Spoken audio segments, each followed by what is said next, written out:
One social media platform under pressure to clean up its act for the sake of children. We'll tell you who's behind the push and the changes they want to see.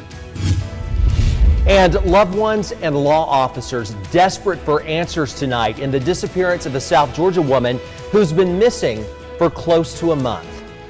But first, police bring an end to an armed standoff between police and a woman in Albany. Tonight, the latest on that investigation.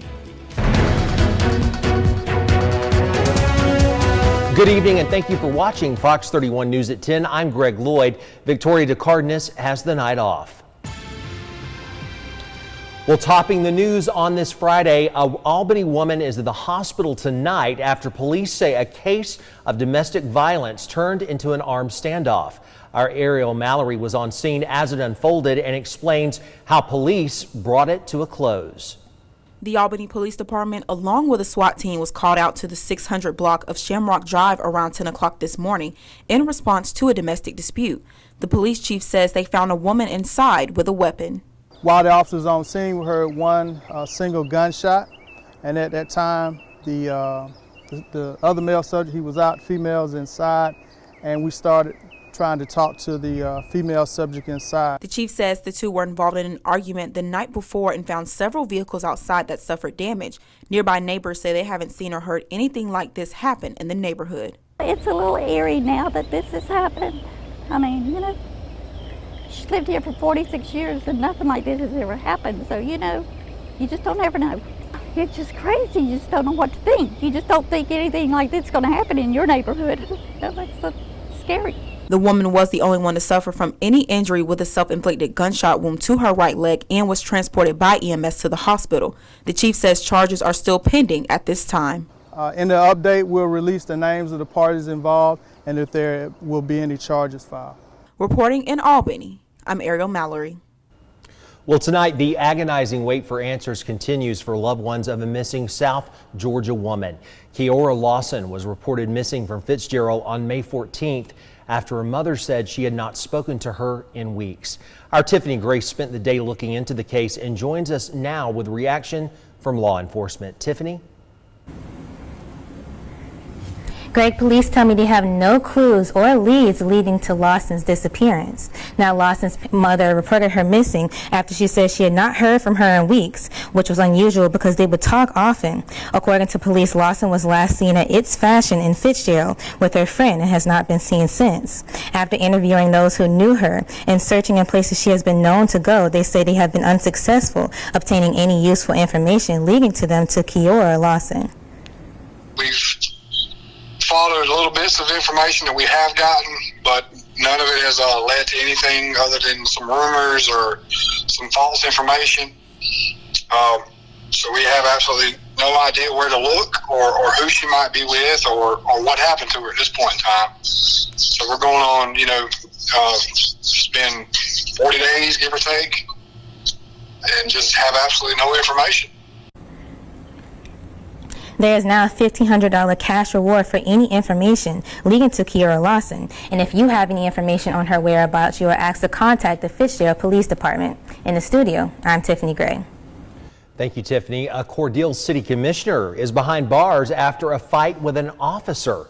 Royce Reeves was arrested last night after police say he fought with a Georgia State Patrol trooper. Reeves now faces a list of charges, including felony obstruction of a law enforcement officer, disorderly conduct, and criminal trespass. Reeves has been a commissioner with the city of Cordele since 2014. Albany police captured a wanted fugitive today. The gang unit of the Albany Police Department and U.S. Marshals arrested OMAR Miller in connection to a February shooting. Miller is charged with aggravated assault with a firearm, battery, terroristic threats, and cruelty to children. He's being housed in the Dougherty County Jail. An Albany man behind bars in connection to a homicide in March where Jamal Tinch died after being shot in the back. Lovell Mango is charged with felony murder, malice murder, conspiracy, and possession of a firearm. Albany police are also looking for a 17-year-old in connection to the case. Raheem Thompson is wanted on warrants for felony murder, malice murder, conspiracy, and possession of a firearm. Police say Thompson is armed and dangerous. Anyone with information is asked to call Albany Police.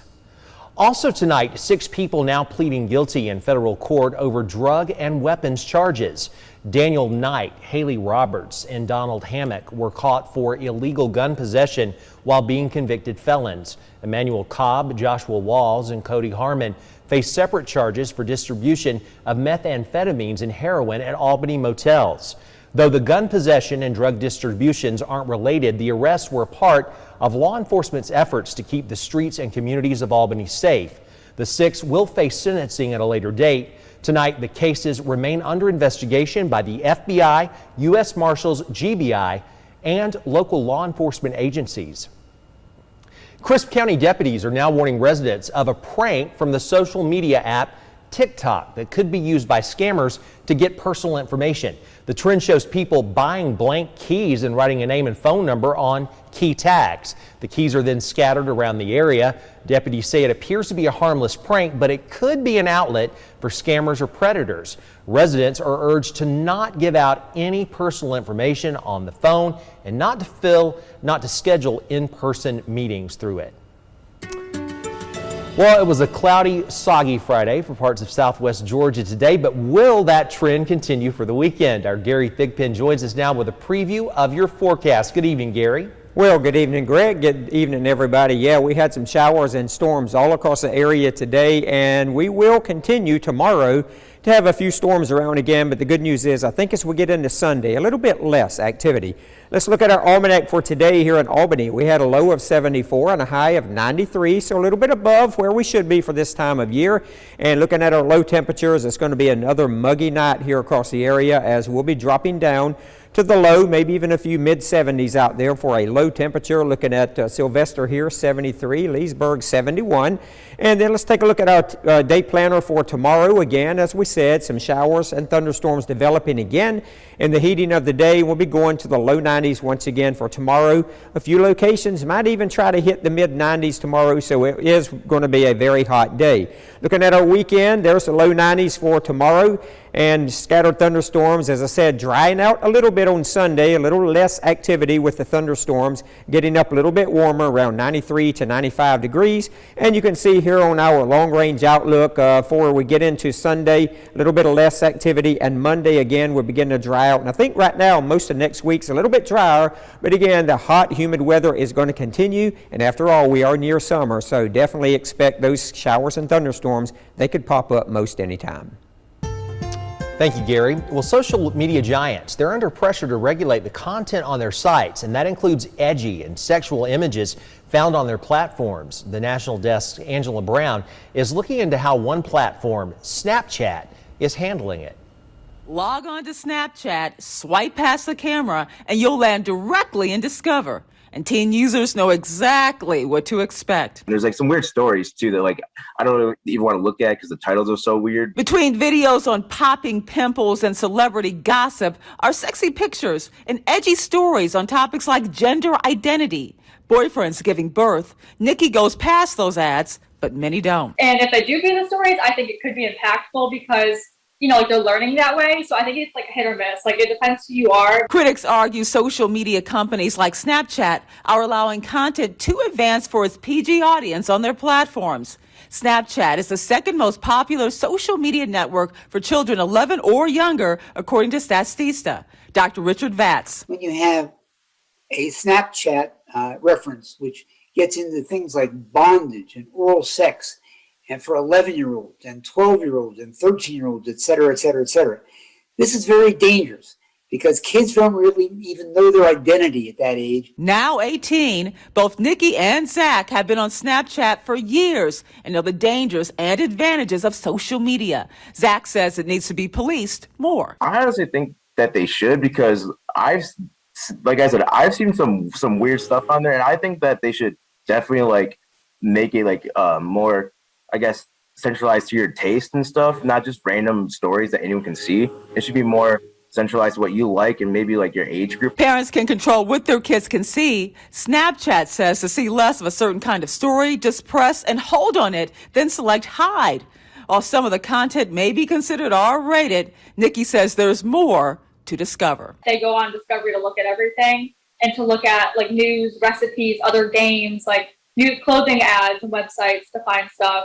So I think it is a useful tool. We did reach out to Snapchat. We're waiting to hear back. In Washington, I'm Angela Brown. I'm James Rosen on Capitol Hill with a look at how the inflation fears of 2021 stack up against the inflation nightmare of 1979.